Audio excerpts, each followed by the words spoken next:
Assalamualaikum warahmatullahi wabarakatuh. Kami dari kelompok 7 mata kuliah Ergonomi dan Pengukuran Kerja, jurusan Teknik Industri Fakultas Teknik Universitas Brawijaya, akan presentasikan tentang ergonomi kognitif. Kelompok kami terdiri dari 5 anggota, yaitu saya sendiri, Ade Arista. Lalu yang selanjutnya ada saya, Romo Novianti. Yang selanjutnya ada saya, Celia Batles. Selanjutnya ada saya, Dwi Pawistri. Dan selanjutnya saya, Said Muhammad Faris. Pertama-tama, kami ingin mengucapkan terima kasih kepada dosen pengampu mata kuliah Ergonomi dan Pengukuran Kerja, yaitu Profesor Dr. Komariatus Solihah, STMKes, dari Teknik Industri Fakultas Teknik Universitas Brawijaya. Selain itu, kami juga ingin berterima kasih kepada Rektor sekaligus jajarannya yang telah membantu presentasi kami.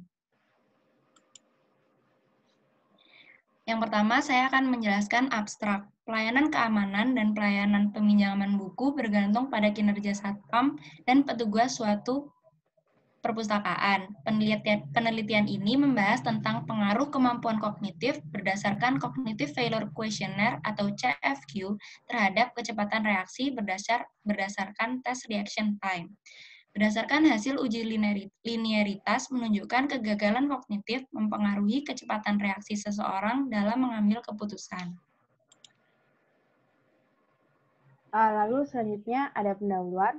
Beberapa bagian pekerjaan yang berhubungan dengan pelayanan keamanan dan pelayanan peminjaman serta pengembalian buku yang dilakukan oleh satpam dan termasuk ke dalam pekerjaan shift, sedangkan pelayanan peminjaman dan pengambilan buku dilakukan oleh petugas perpustakaan pusat dan ruang baca yang termasuk ke dalam pekerjaan no-shift. Saat ini pada pekerjaan tersebut masih timbul kesalahan kerja. Misalnya satpam memeriksa setiap kendaraan yang berada di lingkungan ITENAS dan petugas perpustakaan lupa terhadap data kelompok buku ketika mahasiswa kebingungan mencari suatu buku dan lupa menyusun kembali buku ke tempat semula.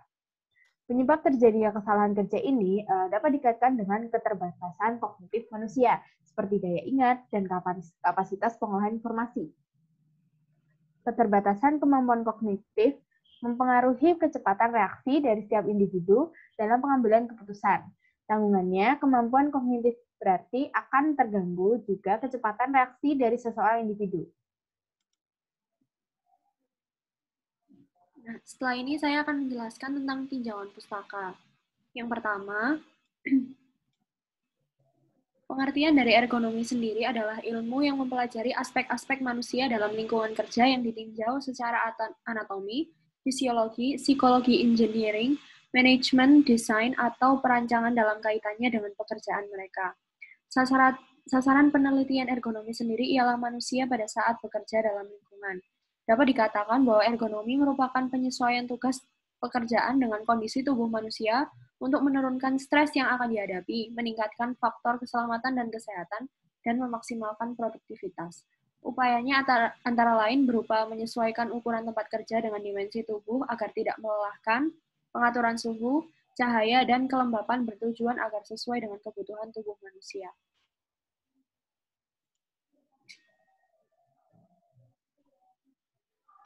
Ini selanjutnya untuk ruang lingkup ergonomi. Jadi secara garis besar ergonomi itu dibagi menjadi 4 sudut pandang objek kajian, yaitu ergonomi fisik, yang merupakan ilmu yang berkaitan dengan aktivitas fisik yang meliputi anatomi tubuh, karakteristik fisiologi, antropometri, dan biomekanik manusia yang berkaitan dengan aktivitas fisik. Yang kedua ada ergonomi kognitif, yang merupakan ilmu berkaitan dengan proses mental meliputi penalaran, persepsi, memori, dan respon motorik di mana hal-hal tersebut sangat berpengaruh dalam interaksi antara manusia dengan elemen lain dari sistem. Yang ketiga ada ergonomi organisasi, yang merupakan ilmu yang berkaitan dengan optimalisasi sistem teknis sosial, termasuk struktur organisasi, kebijakan, dan proses yang meliputi komunikasi, manajemen mutu, kerja tim, dan lain sebagainya.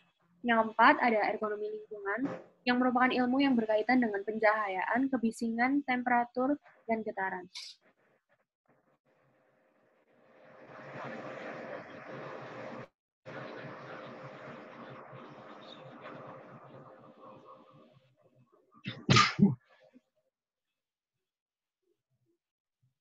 Kemudian ada ergonomi kognitif yang berkaitan dengan proses mental manusia, termasuk di dalamnya persepsi, ingatan, dan reaksi sebagai akibat dari interaksi manusia terhadap pemakaian elemen sistem.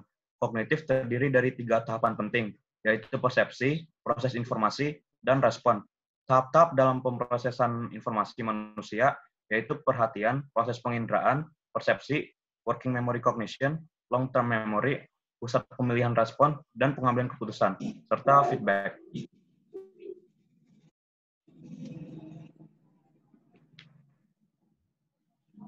Kemudian beberapa area riset dalam kognitif ergonomik antara lain persepsi, seperti persepsi umum, psychophysics, perhatian dan auditory filter, pola pengenalan, objek pengenalan, dan waktu sensasi, dan form perception.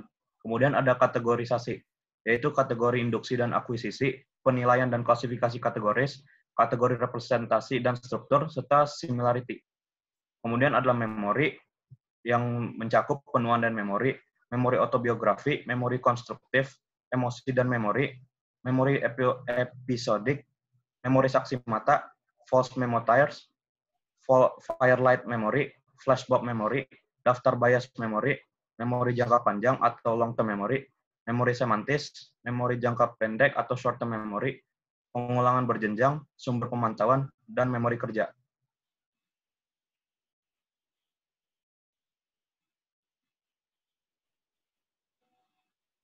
Kemudian ada representasi pengetahuan seperti mental citra, pengkodean, proporsional, pencitraan versus debat proposisi, teori dual coding, dan media psikologi. Yang kelima ada bahasa yang mencakup tata bahasa dan linguistik, fonetik dan fonologi, serta akuisisi bahasa. Yang terakhir ada berpikir yang mencakup pilihan, konsep pembentukan, pengambilan keputusan, penghakiman dan pengambilan keputusan, logika, serta pemecahan masalah.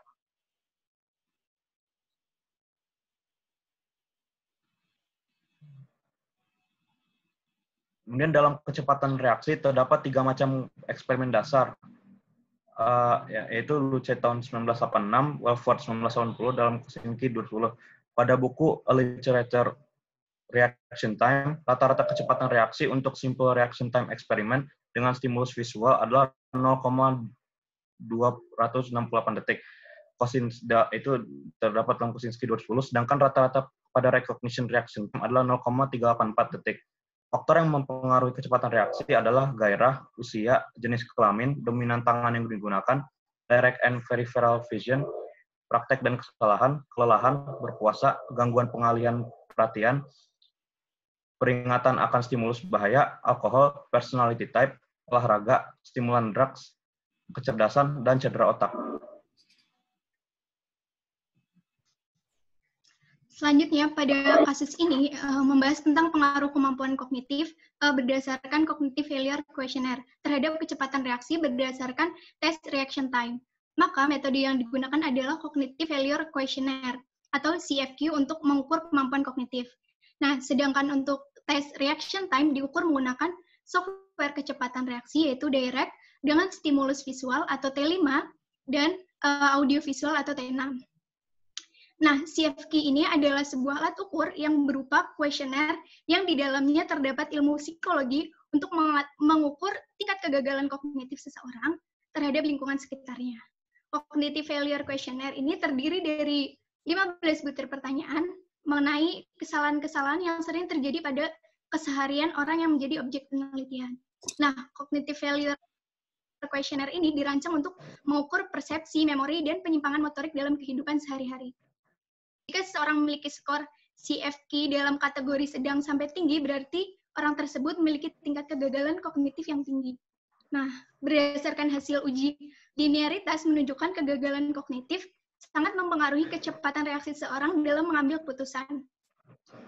Untuk tingkat kegagalan kognitif petugas perpustakaan dan satpam berdasarkan kategori rendah dan sedang, untuk petugas perpustakaan kategori rendah sebesar 80% dan sedangnya sebesar 20%. Sedangkan untuk satpam kategori rendahnya sebesar 63% dan sedangnya sebesar 37%. Kecepatan reaksi untuk tes T5 dan T6 petugas perpustakaan dan satpam membutuhkan waktu yang cukup lama dalam rata-rata yang sudah ada. Untuk T5-nya sebesar 0,268 detik dan T6-nya sebesar 0,384 detik.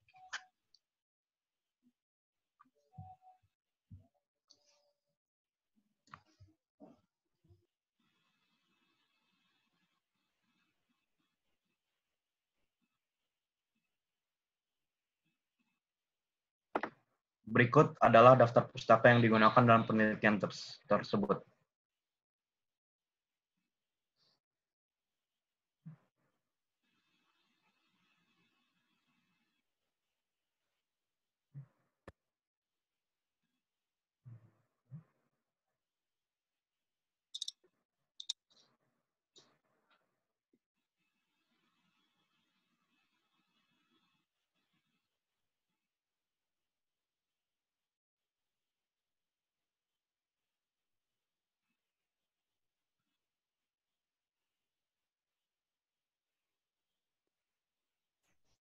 Sekian presentasi dari kami, dari kelompok 7.